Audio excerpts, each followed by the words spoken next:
ನನಗಂತೂ ತುಂಬಾ ಖುಷಿ ಆಗ್ತಿದೆ. ಯೇ ನಾನು ಸೋ ಮೆನಿ ಡೇಸ್ ಆದ್ಮೇಲೆ ಮನೆಗೆ ಬೇಗ ಹೋಗ್ತಿದ್ದೀನಿ.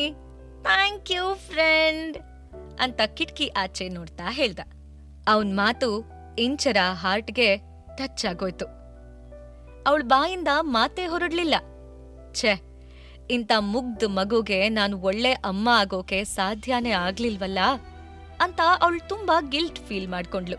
ಇಂಚರಾಗೆ ಆರ್ಯನ್ ಸೇಫ್ಟಿ ಬಗ್ಗೆ ಕಾಳಜಿ ಇದ್ರೂ ಅಂಕುಶ್ ಹೇಳಿರೋ ಆಪ್ಷನ್ ಒಪ್ಕೊಳ್ಳೋಕೆ ಅವಳು ರೆಡಿ ಇರ್ಲಿಲ್ಲ. ಆದ್ರೂ ಅವಳ ಮನಸ್ಸಲ್ಲಿ ನಾನ್ ಆರ್ಯನ್ನ ಸರಿಯಾಗಿ ನೋಡ್ಕೋತಿಲ್ಲ ಅನ್ನೋ ಗಿಲ್ಟ್ ಕಾಡ್ತಾನೆ ಇತ್ತು. ಈ ಕಡೆ ರಂಗನಾಥ್ಗೆ ನೆಮ್ಮದಿಯಿಂದ ಇರೋಕೆ ಸಾಧ್ಯ ಆಗ್ತಿರ್ಲಿಲ್ಲ. ನೆನ್ನೆ ಅಷ್ಟೆಲ್ಲ ಪ್ಲಾನ್ ಮಾಡಿದ್ರೂನು ಇವತ್ತು ಖಾಲಿ ಕೈಲ್ ಕೂರೋ ಹಾಗಾಯ್ತಲ್ಲ ಅಂತ ಅವರು ತುಂಬಾ ಡಿಸ್ಟರ್ಬ್ ಆಗಿದ್ರು. ಅವ್ರ ಪ್ಲಾನ್ ಪ್ರಕಾರ ಇವತ್ತು ಇಷ್ಟೊತ್ತಿಗಾಗ್ಲೇ ಆರ್ಯ ಅವ್ರ ಕಸ್ಟಡಿನಲ್ಲಿ ಇರ್ಬೇಕಾಗಿತ್ತು. ಒಂದ್ಸರಿ ಆರ್ಯ ನನ್ ಕೈವಶ ಆದ್ರೆ ಸಾಕು, ಇಂಚರ ನನ್ ತಾಳಕ್ ತಕ್ಕ ಕುಣಿತಾಳೆ ಅಂತ ಅವ್ರು ಅನ್ಕೊಂಡ್ರು. ಆದ್ರೆ ದುರಂತ ಅಂದ್ರೆ ಅದ್ಯಾವುದೂ ಸಾಧ್ಯ ಆಗಿರ್ಲಿಲ್ಲ. ಆರ್ಯನ್ ಸ್ಮಾರ್ಟ್ನೆಸ್ ಬಗ್ಗೆ ಕೇಳಿ ಅವ್ರಿಗೆ ಮೈ ಪರ್ಚ್ಕೊಳ್ಳೋ ಹಾಗಾಯ್ತು. ಅದನ್ ನೋಡಿ ವನಜಾಕ್ಷಿ, ರಿಯೇ ಯಾಕಷ್ಟೊಂದು ಸ್ಟ್ರೆಸ್ ತಗೋತಾ ಇದ್ದೀರಾ? ನಿನ್ನೆಯಿಂದ ನೀವು ಸರಿಯಾಗಿ ಊಟ ತಿಂಡಿನೂ ಮಾಡಿಲ್ಲ. ನೀವು ಊಟ ಬಿಟ್ಟು ಟೆನ್ಷನ್ ಮಾಡ್ಕೊಂಡ್ರೆ ಎಲ್ಲ ಸರಿ ಹೋಗ್ಬಿಡತ್ತಾ? ನಿಮಗೂ ವಯಸ್ಸಾಯ್ತು, ನಿಮ್ ಆರೋಗ್ಯನೂ ನೋಡ್ಕೋಬೇಕು ಅಲ್ವಾ? ನಿಜ ಹೇಳಾ, ನಿಮ್ ಮಗಳು ಇಂಚರ ಒಂದಲ್ಲ ಒಂದಿನ ತನ್ ಬಣ್ಣ ಬದಲಾಯಿಸ್ತಾಳೆ ಅಂತ ನನಗೂ ಮೊದ್ಲಿಂದಾನೂ ಗೊತ್ತಿತ್ತು. ನೀವು ಅವಳನ್ನ ತಲೆ ಮೇಲೆ ಹೊತ್ಕೊಂಡ್ ಮೆರ್ಸಿದ್ರಿ. ಅದ್ರ ಫಲಾನೇ ಈಗ ನಾವ್ ಅನುಭವಿಸ್ತಾ ಇರೋದು ಅಂತ ಹೇಳಿ ಅವಕಾಶ ಸಿಗ್ತಾ ಇದ್ದ ಹಾಗೆ ಅಡ್ವಾಂಟೇಜ್ ತಗೊಳ್ಳೋಕೆ ನೋಡಿದ್ಲು. ಅವಳ ಮಾತ್ ಕೇಳಿ ರಂಗನಾಥ್ಗೆ ನಾನ್ ಮಾಡಿದ್ರಲ್ಲಿ ಏನೂ ತಪ್ಪಿಲ್ಲ ಅಂತ ಅನ್ನಿಸ್ತು. ರಂಗನಾಥ್ ಅವಳ ಮಾತಿನ ಮೋಡಿಗೊಳಗಾಗಿ, ಎಸ್, ನಾನೇನು ತಪ್ಪು ಮಾಡ್ತಿಲ್ಲ. ನಾನಿದನ್ನೆಲ್ಲ ಮಾಡ್ತಿರೋದು ಇಂಚರ ಚೆನ್ನಾಗಿರ್ಲಿ ಅಂತಾನೆ. ಅವಳ ಲೈಫ್ ಚೆನ್ನಾಗಿರೋಕೆ ಅವಳನ್ನ ಬ್ಲ್ಯಾಕ್ ಮೇಲ್ ಮಾಡಿ ಆದ್ರೂ ಸರಿನೇ ಅಂತ ತಮಗ್ ತಾವೇ ಸಮಾಧಾನ ಮಾಡ್ಕೊಂಡ್ರು. ಅಷ್ಟರಲ್ಲಿ ಅವ್ರ ಫೋನ್ ರಿಂಗ್ ಆಯ್ತು.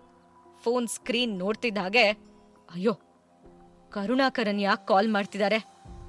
ಈಗ ಅವ್ರಿಗೆ ಏನ್ ಉತ್ತರ ಕೊಡೋದು ಅಂತ ಟೆನ್ಷನ್ ಮಾಡ್ಕೊಂಡು ಹೇಳಿದ್ರು.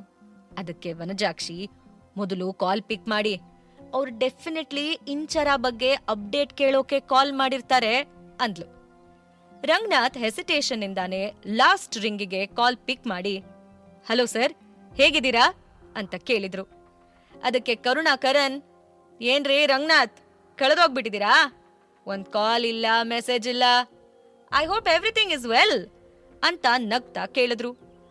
ಅವ್ರ ಟೋನ್ ಕೇಳಿನೇ ಅವರು ಯಾವ ವಿಷಯ ತಿಳ್ಕೊಳ್ಳೋಕೆ ಕಾಲ್ ಮಾಡಿದ್ದಾರೆ ಅಂತ ರಂಗನಾಥ್ಗೆ ಗೊತ್ತಾಯ್ತು. ಆದ್ರೂ ತೋರಿಸ್ಕೊಳ್ದೆ ತುಂಬಾ ಜಾಣತನದಿಂದ, ಅರೆ ಹಾ sir, everything is fine, it's good ಅಂದ್ರು. ಆದ್ರೆ ಕರುಣಾಕರನ್ ಏನ್ ಬುದ್ಧೂ ಆಗಿರ್ಲಿಲ್ಲ. ರಂಗನಾಥ್ ತೊದಲ್ತಾ ಇರೋದ್ ಕೇಳಿ ಅವ್ರು ಏನೋ ವಿಷಯ ಹೈಡ್ ಮಾಡ್ತಾ ಇದ್ದಾರೆ ಅಂತ ಪತ್ತೆ ಮಾಡ್ಬಿಟ್ರು. ಆದ್ರೂ ಸರಿ, ಒಳ್ಳೇದು, ಎಲ್ಲ ಸರಿಯಾಗೇ ಇರ್ಬೇಕು. ಇಲ್ಲ ಅಂದ್ರೆ ಇನ್ವೆಸ್ಟ್ಮೆಂಟ್ ಕತೆ ಏನಾಗತ್ತೆ ಅಂತ ನಿಮಗೂ ಗೊತ್ತು. ಇವತ್ತು ನಿಮ್ ಕಂಪ್ನಿಗ್ ಸಿಕ್ಕಿರೋ ಅದೃಷ್ಟ ನಾಳೆ ಇನ್ಯಾರ್ದೋ ಪಾಲಾಗ್ಬೋದು ಅಂತ ನಗ್ತಾ ನಗ್ತಾನೆ ರಂಗನಾಥ್ಗೆ ಡೀಲ್ ಬಗ್ಗೆ ನೆನಪು ಮಾಡಿದ್ರು. ಅವ್ರ ಮಾತು ರಂಗನಾಥ್ಗೆ ಸರಿಯಾಗಿ ಅರ್ಥ ಆಗಿ, ಅಯ್ಯೋ ಇಲ್ಲ ಸರ್, ಎಲ್ಲ ಚೆನ್ನಾಗೇ ಇದೆ, ಚೆನ್ನಾಗೇ ಆಗತ್ತೆ ಕೂಡ. ಹ್ಯಾಪಿ ನ್ಯೂಸ್ ತಗೊಂಡು ಇನ್ ಕೆಲವೇ ದಿನದಲ್ಲಿ ನಾನು ನಿಮ್ ಮನೆ ಬಾಗಿಲಿಗೆ ಬಂದೇ ಬರ್ತೀನಿ ಅಂತ ಒಂದು ಸುಳ್ಳು ಹೇಳಿದ್ರು. ಸರಿ ಆಯ್ತು, ನೆಕ್ಸ್ಟ್ ಟೈಮ್ ನನ್ಗೆ ಕಾಲ್ ಮಾಡೋ ತೊಂದರೆ ಕೊಡದೆ ನೀವೇ ಕಾಲ್ ಮಾಡಿ ಗುಡ್ ನ್ಯೂಸ್ ಹೇಳಿ ಅಂತ ಹೇಳಿ ಫೋನ್ ಇಟ್ರು. ಆದ್ರೆ ಅವರ ಈ ಕೊನೆ ಮಾತು ಯಾವ ಬೆದರಿಕೆಗೂ ಕಮ್ಮಿ ಇಲ್ಲ ಅಂತ ರಂಗನಾಥ್ಗೆ ಭಯ ಆಯ್ತು. ಯಾಕೆ ಅಂದ್ರೆ ಡೀಲ್ ಆಗಿ ತುಂಬಾ ದಿನ ಆದ್ರೂ ಇಂಚರಾಯಿಂದ ಪಾಸಿಟಿವ್ ರೆಸ್ಪಾನ್ಸ್ ಬರೋದಾಗಿರ್ಲಿ, ಅವಳು ರಂಗನಾಥ್ ಮಾತ್ ಕೇಳಿಸ್ಕೊಳ್ಳೋಕೆ ರೆಡಿ ಇರ್ಲಿಲ್ಲ. ಇಲ್ಲ, ನಾನೇ ಏನಾದ್ರೂ ಮಾಡಿ ಆದಷ್ಟು ಬೇಗ ಮುಗಿಸ್ಬೇಕು. ಇನ್ನ ಕರುಣಾಕರನ್ ಜಾಸ್ತಿ ದಿನ ಕಾಯಲ್ಲ. ಅವ್ರಿಗೇನಾದ್ರೂ ಅನುಮಾನ ಬಂದ್ರೆ ಮತ್ತೆ ನನ್ ಮಾತ್ ನಂಬಲ್ಲ ಅಂತ ರಂಗನಾಥ್ ಮನಸ್ನಲ್ಲೇ ಡಿಸೈಡ್ ಮಾಡ್ಕೊಂಡ್ರು. ಈ ಕಡೆ ಸಂಗಮ್ಗೆ ಫುಲ್ ಡೇ ತುಂಬಾ ಹೆಕ್ಟಿಕ್ ಆಗಿತ್ತು. ಅವತ್ತೇನೂ ಕೆಲ್ಸ ಮಾಡಿಲ್ದೇ ಇದ್ರೂ ತುಂಬಾ ಟಯರ್ಡ್ ಫೀಲ್ ಆಗ್ತಾ ಇತ್ತು. ಅಂಕುಶ್ನ ಮೀಟ್ ಮಾಡಿ ಬಂದ್ಮೇಲಿಂದ ಅವನ್ ಪೂರ್ತಿ ಕಾನ್ಸಂಟ್ರೇಷನ್ ಡೈವರ್ಟ್ ಆಗ್ಬಿಟ್ಟಿತ್ತು. ಯೂಶುವಲಿ ಯಾವತ್ತೂ ಅವನಿಗೆ ಈ ತರ ಫೀಲ್ ಆಗಿರ್ಲಿಲ್ಲ. ಎಷ್ಟೇ ಪ್ರಯತ್ನ ಪಟ್ರೂ ಅವನಿಗೆ ಕೆಲ್ಸದ ಮೇಲೆ ಫೋಕಸ್ ಮಾಡೋಕೆ ಸಾಧ್ಯನೇ ಆಗ್ಲಿಲ್ಲ. ಅದೇ ಕಾರಣಕ್ಕೆ ಅವನಿಗೆ ಎಂಡ್ ಆಫ್ ದ ಡೇ ಸಿಕ್ಕಾಪಟ್ಟೆ ಕಿರಿಕಿರಿ ಅನ್ನಿಸ್ತು. ಆಫೀಸ್ ಮುಗಿಸಿ ಮನೆಗ್ ಬರ್ತಿದ್ದ ಹಾಗೆ ಅವನಿಗೊಂದು ಆಶ್ಚರ್ಯ ಕಾದಿತ್ತು. ಮನೆ ಒಳಗಡೆ ಕಾಲ್ ಇಡ್ತಿದ್ದ ಹಾಗೆ, ಮಾಮ್, ಡ್ಯಾಡ್, ನೀವಾ ಅಂತ ಕೇಳ್ದ.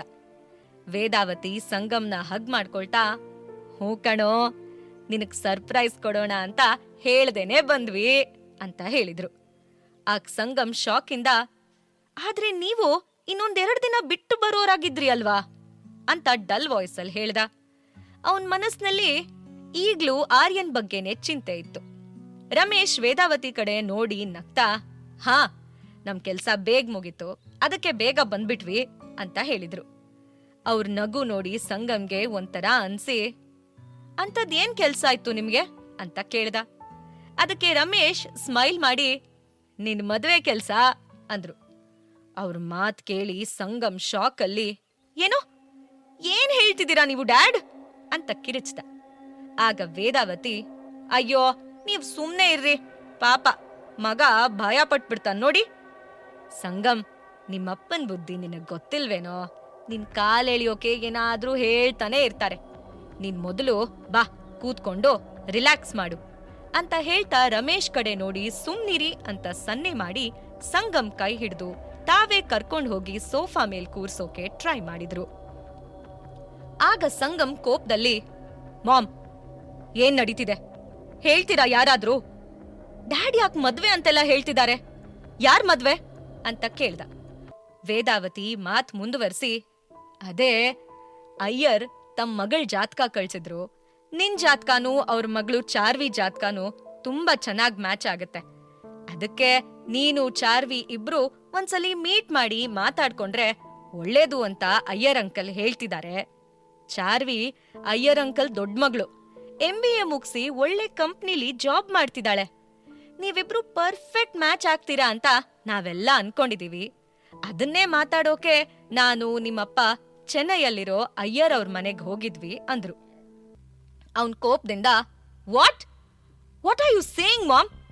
ನೀವು ಈ ತರ ಹೇಗ್ ಯೋಚಿಸೋಕ್ ಸಾಧ್ಯ? ಇಷ್ಟು ದೊಡ್ಡ ಡಿಸಿಷನ್ ತಗೊಳ್ಳೋಕು ಮುಂಚೆ ಒಂದ್ಸಲ ನನ್ನನ್ ಕೇಳ್ಬೇಕಿತ್ತು ತಾನೆ.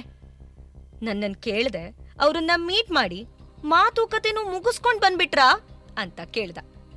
ಅವನ್ ಕೋಪ ನೋಡಿ ರಮೇಶ್, ಅಯ್ಯೋ ಸಂಗಮ್, ನೀನ್ ಸಿಟ್ ಮಾಡ್ಕೋಬೇಡ್ವೋ, ನಾವೇನು ಫೈನಲ್ ಮಾಡಿಲ್ಲ.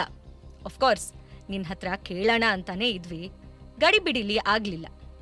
ಈಗ ನಿನ್ನನ್ ಕೇಳಿನೇ ಮುಂದುವರಿಯೋದು ಅಂದ್ರು. ಅವ್ರ ಮಾತ್ ಕೇಳಿ ಸಂಗಮ್ಗೆ ಪಿತ್ತ ನೆತ್ತಿಗೆರ್ತು. ಸೀರಿಯಸ್ಲಿ ಡ್ಯಾಡ್, ಯಾವಾಗ ಕೇಳ್ತಿದ್ರಿ? ನಿಮ್ಮಲ್ಲಿ ಎಲ್ಲ ಮಾತುಕತೆ ಆಗಿ ಸಂಬಂಧ ಫೈನಲ್ ಆದ್ಮೇಲ ಅಂತ ಕೇಳ್ದ. ಪಾಕೆಟ್ FM ಆಡಿಯೋ ಸೀರೀಸ್ ಆದಂಥ ಪ್ರೇಮಲೋಕ ಕಥೆನ ಈಗ್ಲೇ ಕೇಳಿ. ಲಿಂಕ್ ಡಿಸ್ಕ್ರಿಪ್ಷನ್ ನಲ್ಲಿ ಇದೆ.